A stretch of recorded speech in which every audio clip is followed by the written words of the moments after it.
This was a horrific scene. In almost 32 years of doing this job, I've never seen anything like it. A 2-year-old boy, 4-year-old girl, and their parents killed in their home in Irondequoit. We have new information released today after the disturbing discovery over the weekend. The Irondequoit police chief called the people who murdered this family monsters. And the town supervisor said he authorized the police to do everything under the law to catch them.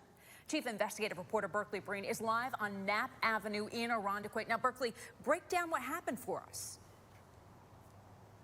So, Nikki, before the sun came up on Saturday morning, there was a 911 call about a fire inside the house. And when the firefighters got to the house, they were told there were people inside. And so because of the hour, the first place they searched was up on the second floor in the bedrooms. Then they searched the first floor, where you see those balloons outside the front door. But it's when they got to the basement is when they found the children and the parents dead. The fire chief said there were several fires burning in the house, which they put out. The police chief said this was a targeted crime. But he also said they've never had a domestic trouble call to this house or any call to this house. He said when they found the bodies, they knew right away that this was a murder scene. The police chief said the fire didn't help the investigation, but didn't necessarily hurt it either. They were able to go through the house to collect evidence. We wanted to make sure that we went floor to floor and didn't miss any piece of information that needed to be collected to ultimately bring these monsters to justice.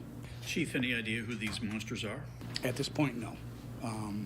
But obviously we have a lot of leads that we're working. We're a great community. We're a safe community. And these miscreants, I've given my authority to the police to use every legal method possible to hunt them down and give this family justice. The Irondequoit fire chief says they're still working to figure out where and how the fire started. Nikki, let me take a moment to read to you the names and the ages of the family members who were murdered here. The father was Fraime Ubaldo, 30 years old. The mother was Marangely Moreno-Santiago. She was 26. Evangeline Ubaldo-Moreno was their 4-year-old girl, and Sebastian Ubaldo-Moreno was their 2-year-old boy. The family asked me today not to share the photos of those children. But when I was at the home today, I spoke to the godmother of the children, and she told me, I'm coming to reality right now, but it's still a shock. Like, I lost my best friend, I lost my godkids. Nikki? Unbelievable. I mean, your heart breaks for anybody who knew this family. Berkeley, you said the police chief said that this is the worst thing he's ever seen. I know he's been on the job more than 30 years. Do they know how the family died? He says they do, but they're not sharing that information. Police usually do not. And part of it is discretion to the family. But the other part is that the only other people on Earth who know are the killers.